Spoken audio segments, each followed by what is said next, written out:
The story begins in Colombia, a country facing serious challenges like crime and corruption. 150 miles south of Bogotá, a mansion stands isolated, hidden from the world. Inside, two businessmen, Elijah Clark and Santiago, are negotiating a high-stakes deal. They've met over a device, a piece of technology powerful enough to manipulate stock markets, breach secure blockchains, and intercept emails. Even more frightening, it can bring down an aircraft mid-flight. Elijah, focused solely on the transaction, declines Santiago's offer of a cigar and wine, eager to get straight to business. Outside, federal agents surround the place, ready to strike. Inside, Santiago's son, Geronimo, proudly demonstrates the device's unique feature. It self-destructs if copied, making him the only person able to replicate it. But in a flash, Elijah turns on Geronimo, shooting him without hesitation. Chaos erupts as gunfire rains through the mansion. Federal agents storm in, bullets flying in every direction. Amid the mayhem, Elijah manages to slip away, leaving Luis Rojas to escape with the valuable device. At CIA headquarters in Langley, Virginia, an operative strides purposefully into an office, clutching a file filled with urgent updates. He finds Laurie Marks and Nick Fowler already seated, their expressions sharp and expectant. The operative informs them of an incoming message from Colombian operative. A man linked to the elusive device is demanding $3 million in cash, claiming he wants to disappear.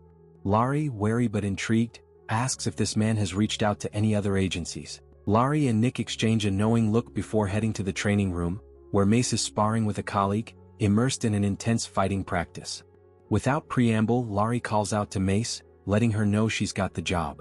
The air in the room shifts, and Mace stops mid-swing, meeting Laurie's gaze with a mix of determination and curiosity as she realizes that she's being pulled into a mission that could change everything.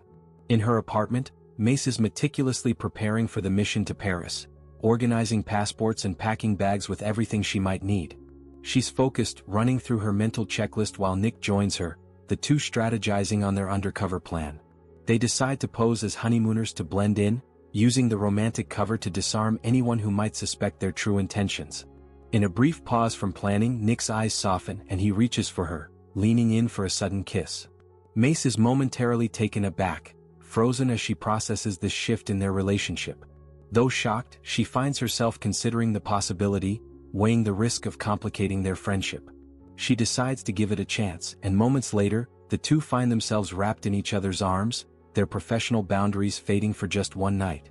Their undercover operation kicks off at a Parisian restaurant, where Mace and Nick are continuing their charade as newlyweds. Seated across from each other, they're keeping a close eye on their surroundings. Suddenly, Nick unexpectedly finds himself seated beside Luis Rojas, and Nick finds himself face-to-face with their target. Mace heads inside a nearby shop to place an order, leaving Nick to strike up a casual conversation with Luis. But their cover is soon challenged when Marie, another operative, steps behind the counter and accidentally spills coffee on them, creating a brief moment of chaos. While everyone is distracted, Marie swiftly swaps Nick's bag with a decoy packed with papers and plastic, nearly identical to the original. Realizing the switch, Mace and Nick spring into action. Luis, already prepared with a similar bag, splits from the group and makes a break for it. The duo splits up. Mace pursues Marie, dodging through bustling streets and narrowly avoiding obstacles. At one point, Mace leaps onto a table, firing a shot that shatters a street light, attempting to block Marie's path.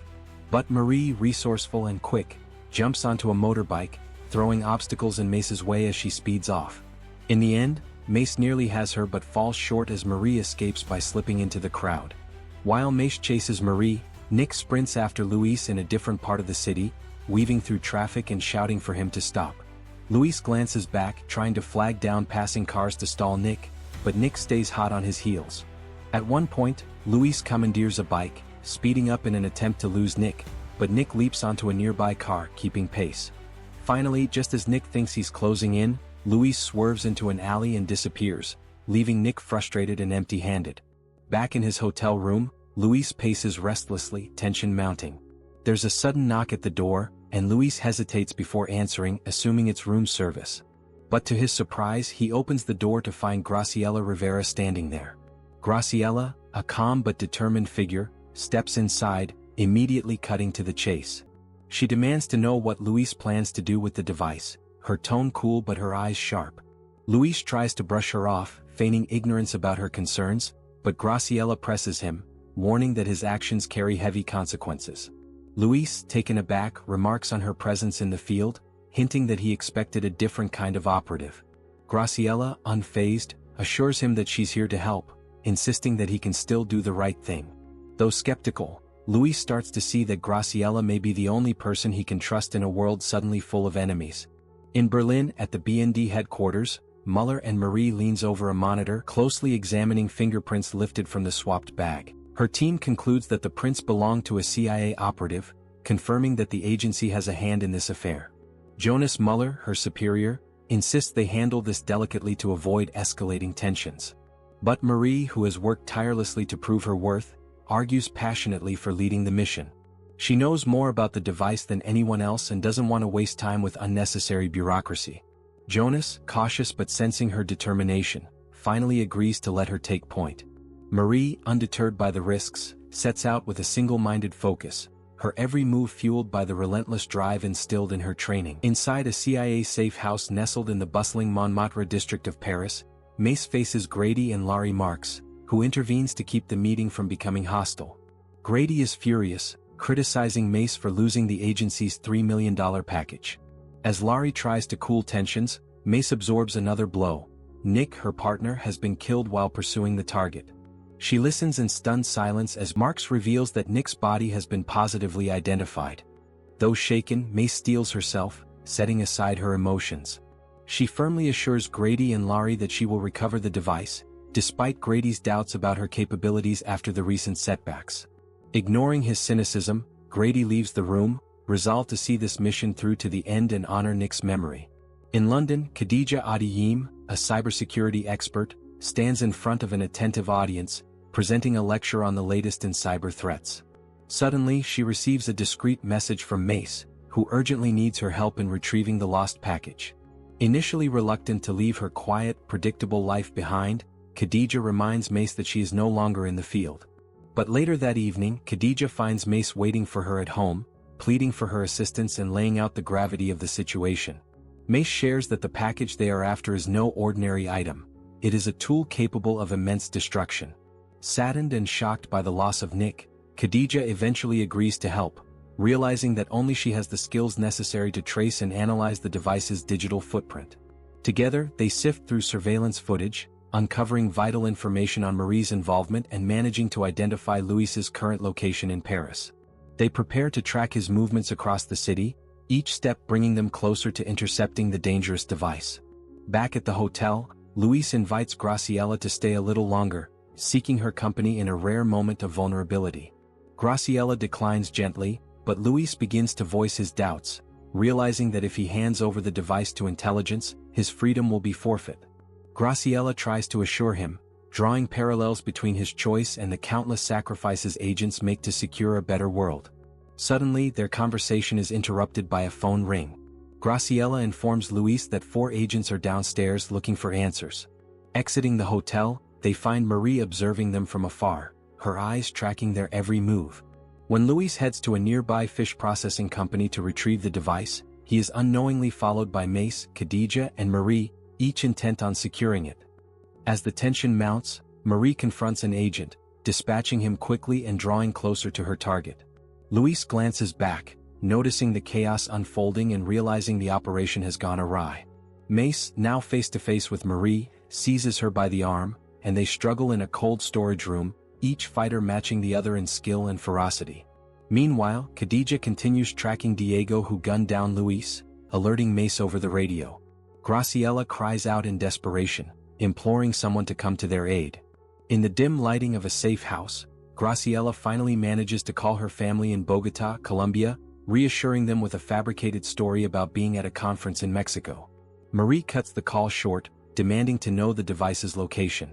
Graciela, reluctant and visibly shaken, insists she's not an agent but was sent merely to observe. Just then, Mace and Khadija burst into the room, weapons drawn. Tensions flare as Mace and Marie argue, with both women counting down to fire on each other. Khadija intervenes, pointing out that their real mission is to retrieve the device, and that they can only succeed if they work together. Eventually, they all lower their weapons, acknowledging their mutual goal. Graciela then reveals a crucial detail. Luis planted a tracker in the device, linked to his cell phone. Although initially hesitant to share this, she now sees no choice as their only option is to join forces. Checking the phone signal, they discover the device is moving south, headed toward Africa. Reluctantly, Graciela agrees to join the group, her expertise needed to track the device's signal. Arriving in the vibrant streets of Marrakesh, Morocco, the team surveys their surroundings, locating Luis's tracker in a bustling market. Khadija works to monitor Diego's movements remotely while Marie positions herself with her weapon, ready to engage if necessary. However, before they can close in, a new threat emerges, a group of armed men also targeting Diego. Prepared to rough him up, they escort him to a nearby building, the true objective hidden from view. Khadija decides to go undercover, entering the building under the guise of a lost tourist. She quietly follows the men until one of them notices her, but before he can act, Mace appears, taking down the guard to protect Khadija. Inside, Marie distracts another of Yassine's pursuers by tossing coins, drawing him away long enough for the team to confront him. Graciela finally suggests a plan to retrieve the device quietly. Mace and Khadija pickpocket it, slipping away just as Yassine realizes the device is gone. In a safe location, Khadija examines the device, noting its advanced algorithms. Mace suggests contacting their agencies for assistance, but Marie, distrustful of outside interference, disagrees. Ultimately, they decide to keep the device among themselves until they've neutralized its threat. They take it to Laurie Marks, who praises their teamwork, hinting at further missions. The group shares a quiet celebration, temporarily relieved that the device is secure. As Laurie leaves, he senses someone following him. It's Lin Mi Sheng, who engages him in a sudden struggle, ultimately emerging victorious. She warns him that she's not his enemy, then vanishes into the night. The team returns for another round to the bar, still processing their victory when news footage catches Mace's attention. She watches, horrified, as reports detail 6 recent plane crashes. Realizing the device may have been compromised, she and the team rush to the CIA office, only to find Laurie's body on the floor. Grady arrives, suspecting them of Laurie's murder. In a tense standoff, Khadija detonates an EMP device, escaping while Grady lies incapacitated. Meanwhile, Marie makes a private call to Jonas, hinting that the drive was given to the CIA, further complicating their situation. She then cuts the call short, aware of the risk of being traced. The team goes after Yassine, who holds information about the device's next move. Frustrated, Marie shoots Yassine's leg, forcing him to reveal that an auction will be held in Shanghai, where buyers will bid for the device. The women travel to Shanghai, preparing for a covert operation. Khadija sneaks into the venue's network while Mace and Marie scan the crowd, spotting Nick, who was presumed dead. Shocked, Mace confronts him, but their reunion is short-lived as Nick's guards intervene. In a tense auction, Nick wins the device. As the team tries to intercept it, Lin Mi Sheng appears, creating an opening for them to escape. Back at Clark's mansion, Nick demands his payment, only for Clark to punish him, angered by Nick's repeated failures. The women regroup, contacting family announced to come back home soon. That night Mace was out of her mind, asking herself that how come she did not see the signs of all. She thought she was in control of all, not knowing that she was being played and betrayed. However, Nick appears with armed men, seeking revenge. He executes Lin Mi Sheng's father, forcing Mace's team to surrender the device. Yet Lin secretly transmits their location, allowing Mace, Marie, and Khadija to mount a final assault on Nick's hideout. In a hotel suite, Lin Mi Sheng is given a laptop to prove that the drive is legit.